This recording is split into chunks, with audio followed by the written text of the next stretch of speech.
Uma denúncia oferecida pelo Ministério Público no dia de ontem contra o senhor Andrés Navarro Sanches e contra o senhor Roberto Gavioli, respectivamente ex-presidente do Esporte Clube Corinthians Paulista e atual gerente financeiro do Esporte Clube Corinthians Paulista e, na ocasião, também gerente financeiro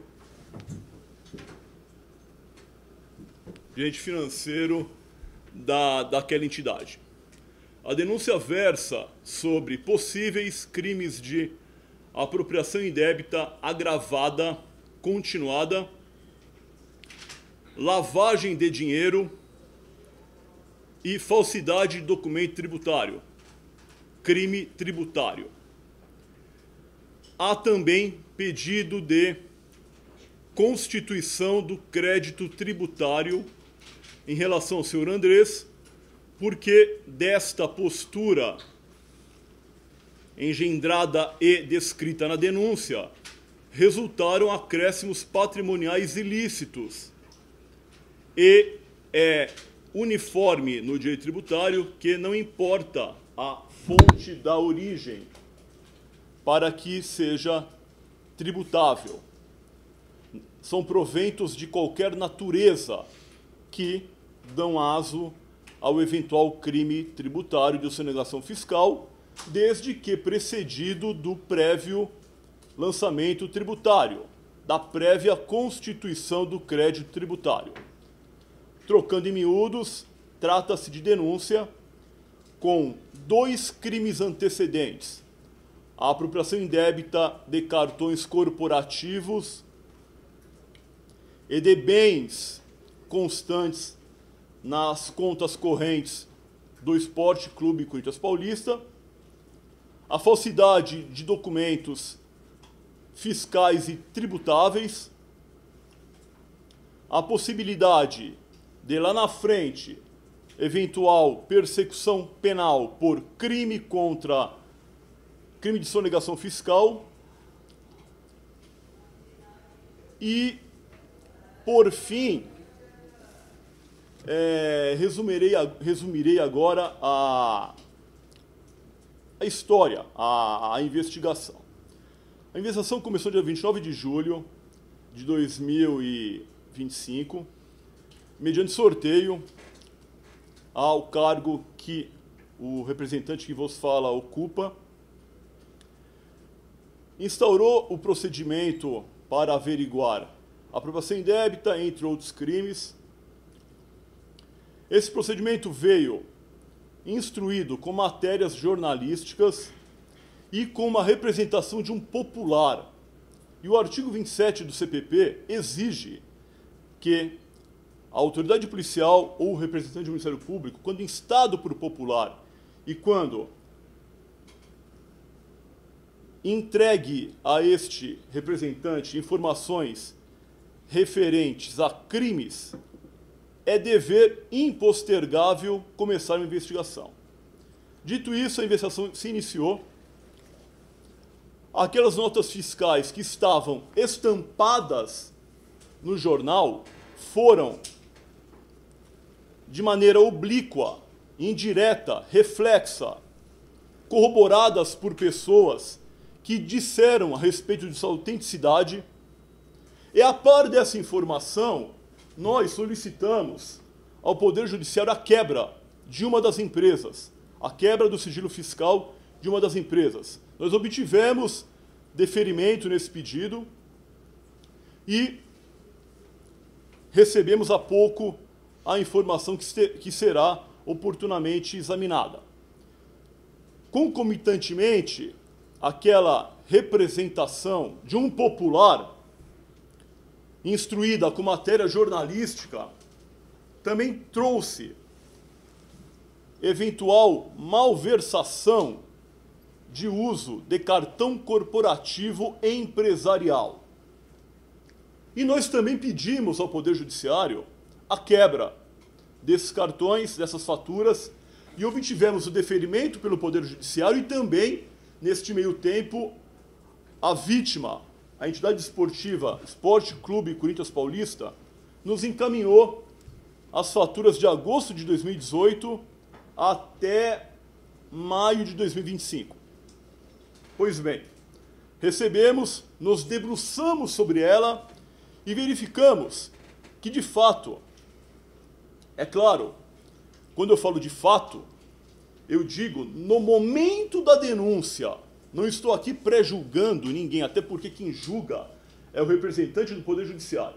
O Ministério Público, ele inicia uma ação penal com base em indícios de autoria e prova da materialidade delituosa. Feito isso, dito isso, nós entendemos, após nos debruçarmos sobre aquelas faturas, que o cartão corporativo do Esporte Clube Corinthians Paulista, ou seja, empresarial, não da pessoa física, de nenhum dirigente, era utilizado como se fosse privado. Houve uma inversão da propriedade e um dos denunciados, o ex-presidente, passou a dispô-lo desse cartão como se proprietário fosse. E fez inúmeras compras particulares. Não digo uma, eu digo inúmeras compras particulares. E são compras particulares que à vista de olhos se percebe. Não é necessário muito escrutínio ou muita perspicácia para saber que um cartão corporativo não é utilizado, por exemplo, numa drogaria, não é utilizado, por exemplo, numa clínica laboratorial, não é utilizado, por exemplo, no hospital de ponta, não é utilizado, por exemplo, em duty free. Esse dinheiro é da entidade esportiva Esporte Clube Corinthians Paulista e não daquele que momentaneamente ocupa o cargo de ex-presidente, ou melhor, de presidente, à época. Até porque o estatuto previu a não remuneração de qualquer dirigente que ali estivesse. O Esporte Clube Corinthians Paulista, ele tem isenção fiscal. Ele não pode distribuir lucros. Justamente por conta dessa exigência, tem a isenção fiscal. É importante que se diga essa questão, que, ao que me constou, ficou lançada sob as nuvens. Continuando. Então foi feito um critério de selecionar as despesas que seriam ou não atinentes ao exercício da presidência. O cartão corporativo, como o próprio nome diz, é da empresa. Ele tem que ser utilizado com pertinência à função institucional. Ele tem que ser utilizado com compatibilidade com o exercício do cargo. Ele não pode ser utilizado para arcar com despesas pessoais. A ausência de regramento no estatuto sobre esse cartão não induz a possibilidade desenfreada de uso. Não induz a possibilidade livre, leve e solta de uso. E eu digo por quê? Porque ninguém se escusa de cumprir a lei. E a lei proíbe a apropriação indébita, a lei proíbe a falsidade documental, a lei proíbe, enfim. Há também a possibilidade da aplicação dos princípios gerais em caso de omissão, mas da analogia, mas o próprio estatuto, ele permitiu, ele deu uma saída. Em caso de omissão, aplicar-se-ão as leis previstas no ordenamento jurídico. De modo que eu não preciso dizer o que é óbvio. Eu vou fazer aqui uma metáfora que é bem cabível na hipótese vertente. Imaginemos que você, qual é o seu nome? Fábio. Fábio tem uma casa chique, ele contrata alguém para administrar a casa dele e entrega o cartão de crédito dele para essa pessoa. E essa pessoa começa a comprar coisas que não vão administrar a casa dele. O dono da casa, nesse caso, É o Corinthians. Foi o Corinthians. Independentemente do que os dirigentes que ali estão interpretaram ou deixaram de interpretar. Aqui o trabalho do Ministério Público é eminentemente técnico. Eminentemente técnico. Nós submetemos ao pleito do Poder Judiciário uma acusação que não é condenação. Não é condenação, mas é início de persecução penal. Nós reunimos indícios de autoria e prova da materialidade delituosa, de tal modo que é difícil não falar com emoção, é difícil chegar aqui e ler 80 laudas de denúncia, só que eu não vou ler, está na cabeça. Quando a pessoa fala o que está na cabeça, não titubeia, não claudica, enfim. Eu acho que já me alonguei e, por fim, eu ressalto. Estão vendo isso aqui? É entrevista institucional. Não é o Cássio Conserino, é o Ministério Público do Estado de São Paulo. O que o promotor faz? Ele deve satisfação à sociedade dos seus atos. Eu estou abrindo a víscera da investigação, submetendo ao pleito da sociedade que é o nosso empregador, para que, se quiserem colocar qualquer tipo de crítica, todos saberão o que aconteceu. Então, só para arrematar, eu vou pincelar algumas compras. itunes.com.bio. Isso aqui é aplicativo de iPhone. O meu telefone não é iPhone, meu telefone é Android, mas fui me informar, deve ser aplicativo de iPhone. Quanto está pagando? Por quê? É um dinheiro pequeno. Aí não pode, gente. Não pode, não é dele. É do time. É da Sociedade Esportiva, do Esporte Clube Corinthians Paulista. Vou errar o nome agora do time. Enfim, Sociedade Esportiva. Tem aqui vários abastecimentos de imposto de gasolina. Compra na Gaster. E detalhe, não é um relógio que foi mencionado no interrogatório do senhor Andrés. São 2 relógios. E detalhe, vou falar em pé, desculpa. E detalhe, vocês conseguem escutar? Estou falando alto. E detalhe, o dinheiro empregado para aquisição dos relógios é do Esporte Clube Corinthians Paulista. Pois bem, cartão de crédito do time. Nota fiscal em nome de quem? Do Andrés. Com base em que você compra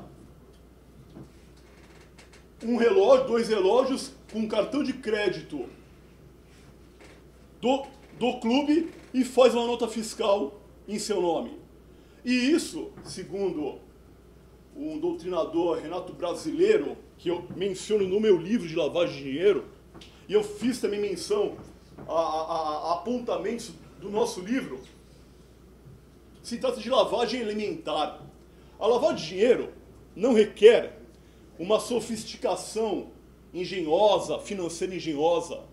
Não preciso ocultar, separar o dinheiro do sujeito ativo, mandar esse dinheiro para paraíso fiscal, mudar de pessoa jurídica e reintroduzir no Brasil. Não preciso. É claro, essas lavagens de dinheiro são as mais engenhosas. Mas a lavagem de dinheiro, ela se subdivide na elementar, na moderada e na sofisticada. E aqui é exemplo clássico, doutrinário, de lavagem de dinheiro elementar, com gasto pessoal, com roupas na Brooksfield, com atendimento médico, sem dizer quem é o paciente, ocultando a verdadeira titularidade de quem vai se submeter ao tratamento naquele hospital, dissimulando a natureza, origem e propriedade dos valores empregados naquela transação. De modo que, se nós estivéssemos em face apenas e tão somente da apropriação indébita agravada com a utilização da nota fiscal em nome do clube e o agente aproveitando as benesses daquele valor, estaremos em face da apropriação indébita agravada. Mas não, deram um passo a mais, deram um passo à frente, enveredaram para eventual delito econômico. Então, esta é uma das facetas da denúncia. E em relação ao senhor Roberto Gavioli, Roberto Gavioli tinha o dever jurídico de impedir o resultado. Ele era o garantidor do bem jurídico. Ele era obrigado a conferir nota fiscal. Ele era obrigado a verificar a pertinência do valor gasto com o que constava na nota fiscal, ou então na fatura do cartão de crédito.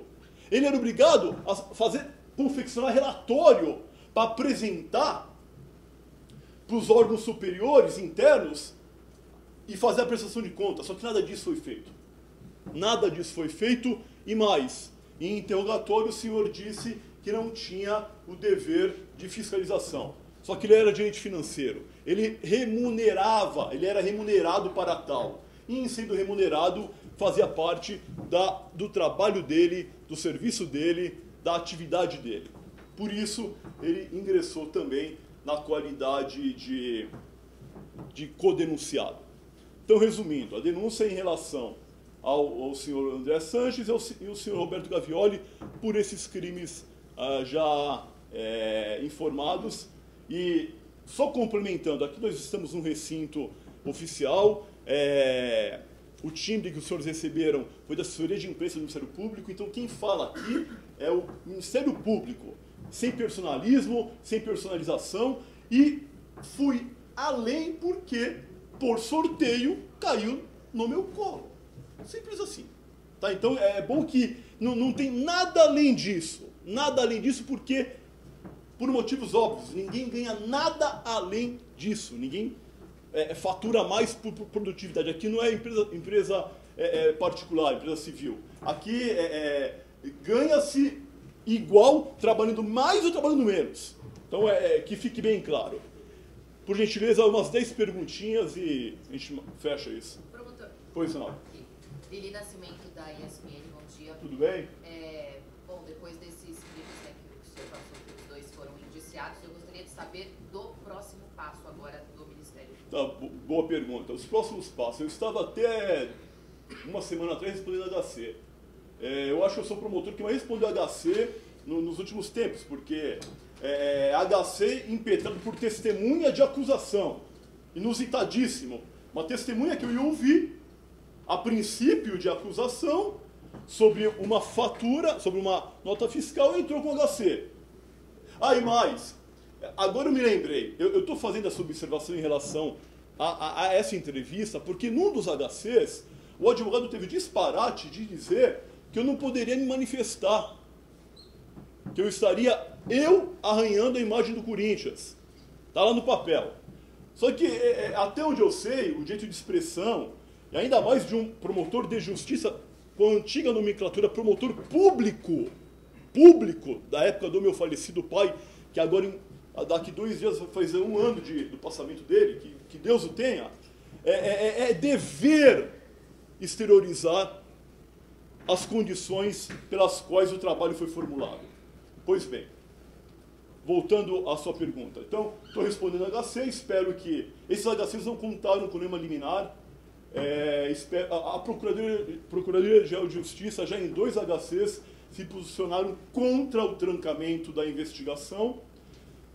E o último HC foi promovido pelo ex-presidente do Ilho. Eu já respondi, está agora em fase de manifestação da Procuradoria-Geral de Justiça. Na sequência, eu vou ouvir o Denilson Grilo, dia 23 de outubro, e vou me debruçar agora sobre embaixo. É que a gente fala pensando, né? Porque nos dias atuais é difícil. Então, sobre as faturas do ex-presidente do Willian. Vou me debruçar sobre isso. Enfim, é isso. Doutor, aqui, Henrique Filhote da Rádio Craque Neto, você citou um pouco já sobre a questão do Willian Monteiro Alves, então eu queria que você também citasse como é que está esse andamento dessa investigação agora do Willian e também do Denilson Grilo que você citou, que era o motorista dele, e posteriormente também do Augusto Melo. Não, sobre o Denilson, sobre a entrevista é sobre o Andrés e sobre o Gavioli. Em relação ao do Willian, eu não... como eu falei, eu vou me debruçar agora em relação às faturas dos cartões de crédito dele, não deu tempo, sou eu e uma outra funcionária, enfim, outro oficial de promotoria, então é difícil a gente coordenar tudo. Então, qual foi o critério de atuação dos fatos mais antigos? Peguei 2018, agora eu vou seguir. Então, eu não tenho muito o que eu posso lhe atestar é que dia 23 o senhor Denilson Grilo vai ser submetido a interrogatório. Promotor, intervenção judicial. Intervenção judicial é uma coisa que passa pelo Ministério Público, que poderia no clube acontecer? Intervenção judicial é da alçada da promotoria civil. É da alçada de um juiz civil. No âmbito criminal, não há nenhuma condição de imposição de intervenção judicial, porque o juiz criminal não tem jurisdição sobre essa matéria. Mas nada impede que a promotoria criminal municie a promotoria civil acerca de possíveis ilícitos, atos administrativos, uma vez que o Supremo Tribunal Federal, no dia 8 de agosto, entendeu que é perfeitamente possível uma intervenção judicial em entidade esportiva quando houver indícios de crime, atos administrativos, enfim, atos administrativos ilícitos, enfim. Mas nessa seara criminal não há como se justificar essa atuação. O senhor falou em 3 crimes. Calma, deixa eu falar aqui. Apropriação indébita, agravada continuada, lavagem de dinheiro e falsidade de documento tributário. Esses 3 crimes, os 2 denunciados foram por esses 3 crimes? Sim, na verdade, não. O Andrés, em relação aos crimes tributários, eu só imputei ao Andrés porque aí realmente o gerente financeiro, creio eu, não tinha condições de saber. Agora, apropriação indébita e lavagem de dinheiro também sim, mas com condições jurídicas diferenciadas. Um por omissão e o outro por ação. Doutor, Vai. Fábio Marinho, Portal Meu Timão, um dos denunciados, o Roberto Gavioli, foi sugerido recentemente que os ex-presidentes fossem afastados dos seus cargos estatutários. O André Santos é membro do CORE. Eu queria saber do Roberto Gavioli, que atualmente exerce função administrativa no clube, se houve a recomendação do seu afastamento, se tem alguma coisa bem... Tem medida cautelar nesse sentido, sim. Promotor, quanto aos gastos, o senhor falou, né, de alguns gastos que foram identificados. Mas o senhor tem um levantamento de quantos foram os gastos? Tem tudo, tá na denúncia, tudo. O senhor tem... Não, você perguntou, eu respondi. Agora... E isso é referente a toda a presidência dele ou só 2018 que o senhor falou? Não, toda. De agosto... E o valor... isso é importante. E o valor atualizado com IPCAE e juros de 1% ao mês, que é o critério da Justiça, súmula 53 e 43, está escrito aqui, não me lembro, súmula do STJ, deu R$480 mil, o valor atualizado.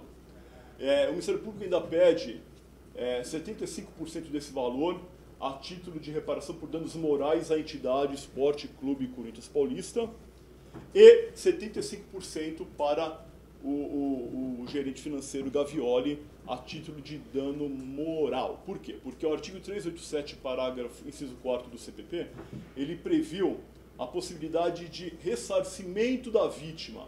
E a vítima aqui, evidentemente, é o Corinthians. O dinheiro manuseado, o dinheiro movimentado, o dinheiro que foi apropriado através da utilização do cartão, era do Corinthians. De modo que, quando se fala em ressarcimento, leia-se ressarcimento por danos morais e reparação por danos... Ressarcimento por danos materiais e reparação por danos morais. Então, foi feita dicotomia, essa diferenciação para que o clube seja indenizado em sentido lato, digamos Aqueles assim. 15 mil reais que o Andrés teria devolvido. Não, aqueles 15 mil reais, eu fiz aqui na denúncia, inclusive, uma atualização.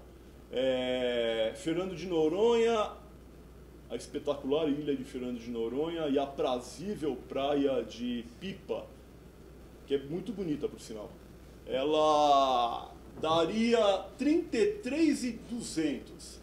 Um minutinho. Aqui eu vou trazer a informação. Não, qual é o seu nome? Silvestre. Calma aí, vou te passar o valor certo. Local. Que bom.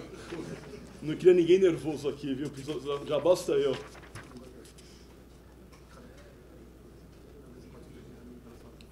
R$33.793,92. Foi... exatamente. Aqui, ó. Vou pegar meu óculos, que aqui tá difícil também. Falando só da fatia, né? 33, Não, calma aí. Um minutinho. mas tinha um total de quase R$500 mil. Aqui, ó. 3 de janeiro, valor, um restaurante em Fernando de Noronha, 6.980. Atualizado, R$15.500 reais. Daí, agora somando-se com a... Eu usei aqui uma adjetivação engraçada. Deleitável e não menos aprazível praia de Pipa.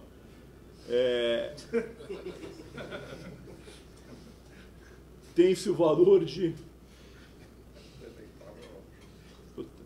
Enfim, gente, 33.793. Esse é o valor que deveria ser restituído. Quase R$500 mil. Sim. Não. Eu estou falando de duas despesas aqui, sim. 480 mil é o total da apropriação indébita, no caso. Tá. 33 mil das duas viagens, né? 33.700, mas não são 15 mil. Porque agora não precisa ser muito perspicaz. Um minutinho, já. Para você deve, qual é o seu nome? Lucas, por exemplo, você tem uma dívida. Essa dívida está rolando. Lá na frente você vai ter que pagar. Você vai pagar o valor. Isso não precisa ter escrito, né? Isso aí é humo médio, sabe? Enfim. Pois não, fala, Sandro. Sandro Barbosa, da TV Bandeirantes. Sim. O fato das pessoas tentarem devolver o valor, isso inocenta dos crimes praticados? Não inocenta porque o arrependimento posterior precisa ser voluntário, não houve voluntariedade. Depois de 5 anos instado pela imprensa para pagar, não é voluntário. Não é voluntário. 5 anos depois, me lembrei, não. A voluntariedade exige, no mínimo, a ausência de concorrência externa para que a pessoa tome a iniciativa e faça o pagamento. O Ministério pede, dos 480 mil, o Ministério pede, além dos 480 mil, 75% para o Andrés. E 75%... Além dos 480. Porque, como eu falei, tem uma diferenciação. O 387, inciso 4º do CPP, fala de indenização a vítima. Eu não uso esse termo, mas enfim.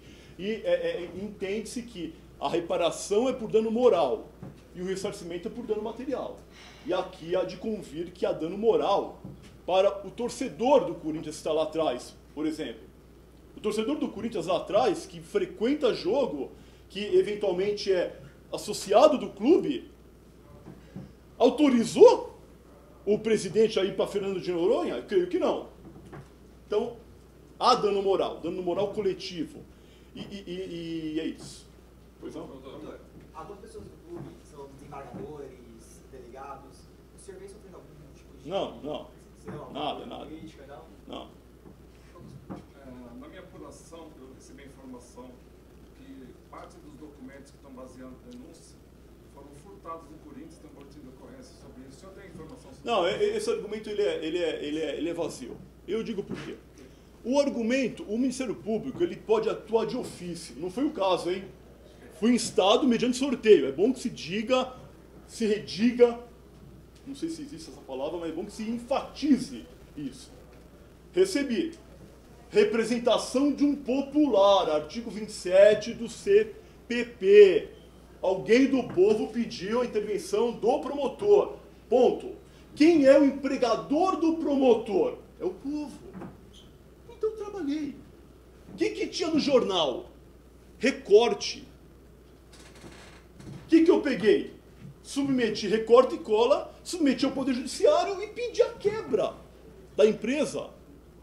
Eu vou receber agora o documento legítimo proveniente da quebra da empresa Mercadinho alguma coisa, Oliveira Mini Mercado, para me debruçar sobre a verdadeira nota fiscal. Ninguém trabalhou em cima de conjectura, ninguém fez pesca probatória, conforme os advogados gostaram dessa expressão nos HCs, não. De jeito nenhum. Nós temos um norte e seguimos aquele norte. E eu já dei o início desse norte. Como é que ele iniciou? Com uma representação de um torcedor, creio eu. Doutor, durante a investigação, o Corinthians omitiu algum documento que foi pedido pelo Ministério Público? Houve algum problema de atraso, mas já foi debelado. Entretanto, eu gostaria de frisar que eu tenho lá ainda 8 caixas de documentos para me debruçar, para enfrentá-las, né, digamos assim, porque cada caixa é bastante substancioso o trabalho.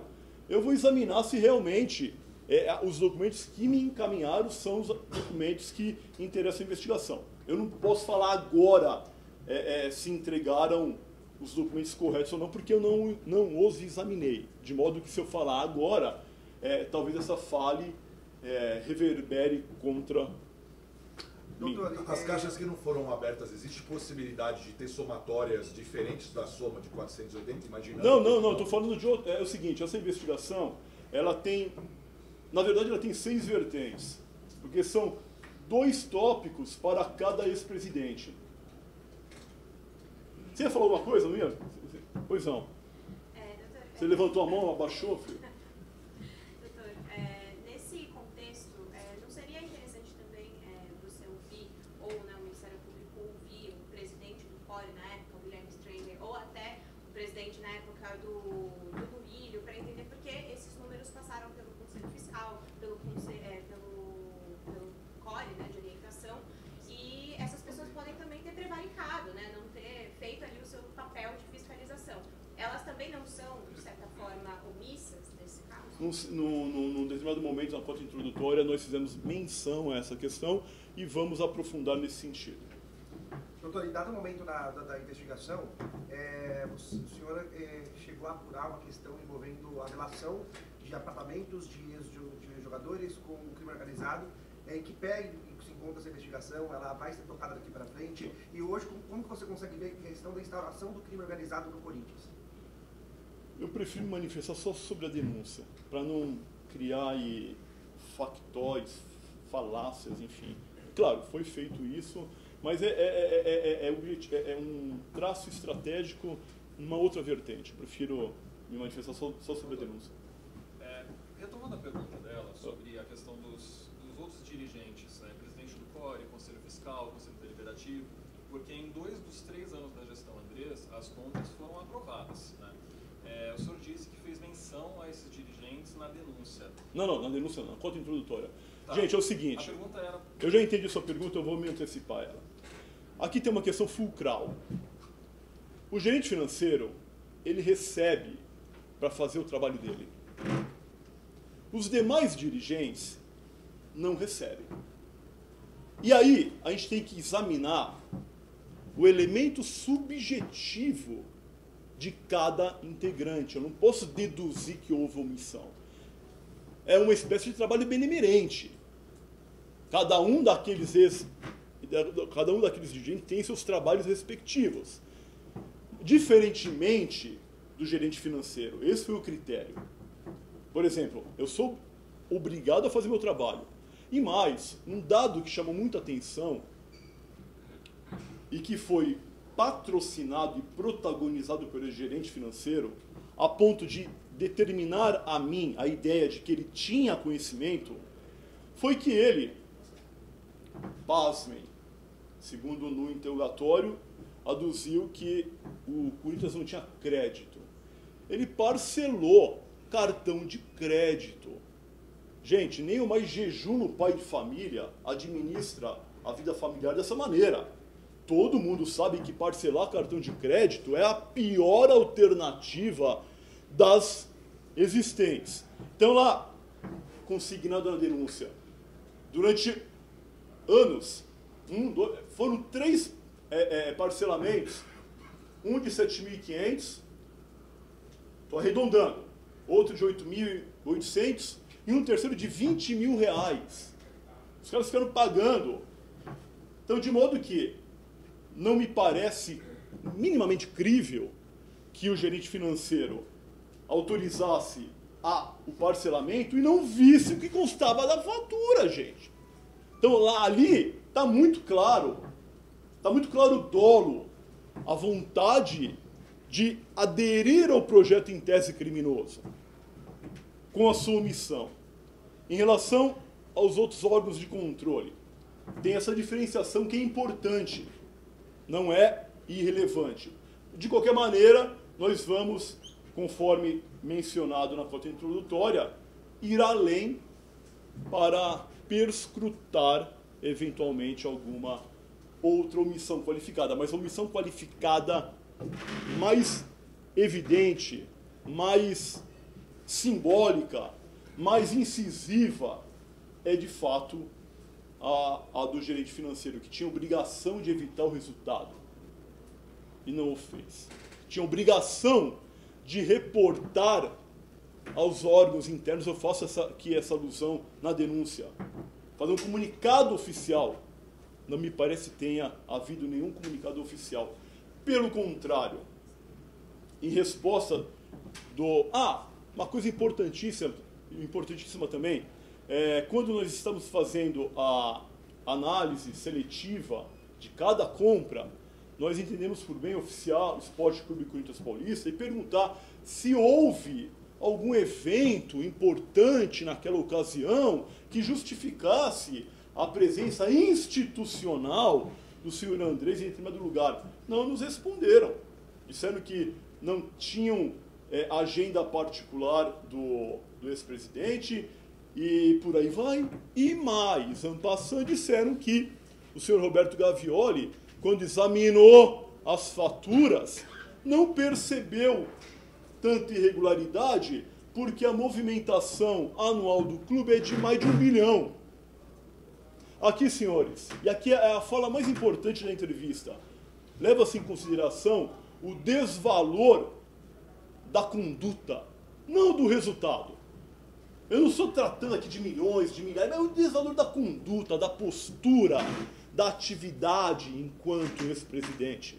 O resultado é importante, mas é um detalhe diante da conduta que é absolutamente inconciliável com o ordenamento jurídico vigente. A utilização de cartão de crédito para se apropriar de valores de conta corrente é caso típico de crime antecedente para a consecução dos demais que foram perscrutados e identificados no decorrer da investigação. E vou além, também não mencionei. Durante a investigação ainda, nós vamos analisar de per si cada uma das transações mais vultosas para que verifiquemos se houve ou não a falsidade do documento tributário fiscal para a possibilidade de um eventual delito econômico. Doutor, presente diretamente na lei, como vocês definiram qual gasto era considerado como de cunho pessoal? Em qual sentido? Por exemplo, um jantar. Como que vocês declaram que este jantar foi de cunho pessoal e não de cunho de interesse ao clube? Para entender para o torcedor. Nós entendemos, nós oficiamos o clube, pedimos para que fosse passado todos os eventos importantes, sociais, institucionais daquele período. Não nos passaram. Quem é do Meu Timão aqui? Nós pesquisamos no site Meu Timão e vimos jogos de futebol. Não havia jogo nenhum. Enfim, inverte o ônus à prova. Por quê? Porque como é que funciona cartão corporativo? Você faz a despesa, você pega a nota fiscal, você submete a gerência financeira. Lá não era feito nada disso. Doutora, a denúncia, né, agora fato denunciado, principalmente o Andrés, o senhor acredita que corrobora para o pedido que o senhor fez para que eles sejam afastados da vida política do clube? E aí inclui-se nesse momento o Roberto Gavioli, que hoje ocupa um cargo dentro do clube? Foi feito esse pedido. O senhor vislumbra um prazo para essa denúncia ser apreciada? Não, prazo é para o judiciário. Doutor, até falando um pouquinho mais do conselho do clube, que a gente vê que vem acompanhando bem lentamente esse processo, o senhor acredita, logicamente, acompanhando essas investigações, desses impedimentos, uma possível expulsão desses que poderão ser culpados dentro do próprio clube, até certo servir como exemplo para a fiel torcida? Tá longe de mim fazer esse tipo de esclarecimento. Tá? Eu não tenho a menor condição de opinar ou de interceder nesse sentido. O que eu fiz foi pedir medida cautelar parecida com isso. Aí fica a critério do Poder Judiciário. Qual seria a punição? Fora do Não, é a punição devolver a grana, do estatuto. O estatuto previu o desligamento. Né? Não, mas eu digo fora da seara do clube, na justiça, normal. Eles podem ser punidos com qual punição, qual a pena? Negócio é esse. Um processo em débito está gravado um ano, Que tem que devolver a grana para correção? enfim, eu não... Pode ser preso. Prisão com o judiciário. Em cima disso, doutor, quais são os próximos procedimentos? O promotor não determina a prisão, Mas então existe é melhor não... Existe pena de prisão prevista nos crimes denunciados? Sim. Pena de reclusão. E aí, em cima disso, qual é o procedimento, uma vez que denunciado, o procedimento agora parte de que forma? Agora, foi submetido ao Poder Judiciário, o Judiciário tem lá o tempo dele para receber ou não a denúncia, eles serão citados e apresentarão as respostas preliminares, cada um dos réus vão apresentar as respostas preliminares, o Judiciário novamente vai fazer uma análise, vai determinar a audiência de instrução probatória e as partes vão se manifestar oralmente ou por escrito, em alegações finais, quando então o juiz de primeiro grau faz a sentença. Doutor, o que configurou a lavagem de dinheiro? O que na investigação configurou? É o seguinte, ficou bem claro que aquela falsidade ou alteração das notas fiscais serviu de etapa da lavagem de dinheiro. E agora é uma questão doutrinária importante também que eu enfrento. A lavagem de dinheiro, ela tem 3 etapas, a ocultação, a dissimulação, a integração, e tem alguns que entendem que a reciclagem também é etapa. Eu estou trabalhando com ocultação, dissimulação e integração. Integração é a reintrodução do bem à economia formal. É a 3ª etapa. A dissimulação é o encobrimento, é o mascaramento da origem da propriedade, da movimentação, da localização, do dinheiro, no caso do bem, do valor empregado. E a ocultação é o distanciamento daquele proveito criminoso do sujeito passivo, do sujeito ativo da infração penal anterior. Por que eu falo isso? A lavagem é um delito autônomo, mas ela exige um delito prévio. Até 2012 havia um rol taxativo. Tráfico entorpecente, tráfico de arma, crime contra a administração pública, extorsão, medida de sequestro, enfim. Crime praticado por organização criminosa, enfim. De 2012 para frente, com a lei 12.683, nós obtivemos uma lei de lavagem de dinheiro de 3ª geração, ou seja, que não traz mais consigo crime penal, infração penal anterior, previamente rotulada, ou seja, qualquer infração penal anterior que dá ensejo, que dá aso à obtenção de valores, dá condição de, subsequentemente, processar por lavagem de dinheiro. Dito isso, a apropriação indébita é uma infração penal anterior que deu margem para que, por exemplo, se comprasse 2 relógios na H-Ster com nota fiscal adulterada.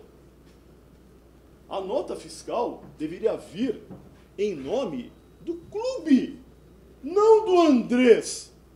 O Andrés não pagou pelo aquele relógio. Quem pagou foi o clube. E por aí vai. A digressão argumentativa, ela segue nesse caminho. Então, o que eu quero que vocês entendam é o seguinte. Houve dissimulação da origem, propriedade do dinheiro gasto para adquirir aquele relógio. Aqueles relógios, né? Sabe o valor dos relógios? Não me lembro. Mas, como eu te falei, o desvalor da conduta, não do resultado. Aqui, Quando o senhor fala de falsificação de documento tributário... 5 mil quebrados, 5 mil quebrados. Quando o senhor fala 2019, 5 mil quebrados. Quando o senhor fala da falsificação de documento tributário, é justamente essa questão da nota Sim, fiscal, né? e são Então esse do relógio é o exemplo perfeito, tem os 3 crimes aí, é isso? Sim. Na verdade, tem roupas na Brooksfield. Que também segue a mesma sistemática. Enfim, é a lavagem de dinheiro elementar. Como eu falei, elementar, a moderada, não é moderada, tem outra nomenclatura, e a sofisticada. Então tem essa possibilidade, inclusive, assentada pela doutrina e pela jurisprudência. Promotor, o senhor tem conhecimento de um inquérito policial aberto no 52DP com o mesmo escopo do procedimento do MP? Não tem. O senhor sabe se o clube registrou algum boletim de ocorrência sobre isso? Sobre o quê? Sobre esses supostos desvios do cartão. O clube poderia registrar algum boletim de ocorrência? Chegou a registrar? Porque a gente sabe que o clube registrou um boletim de ocorrência por conta das notas fiscais não terem aparecido lá. Não tem essa informação. Eu creio que não. Porque se tivesse boletim de ocorrência prévio, eu não poderia investigar. Porque a polícia estaria já investigando, sob pena de bis in idem, que não é vedado no direito brasileiro. Fechado, gente?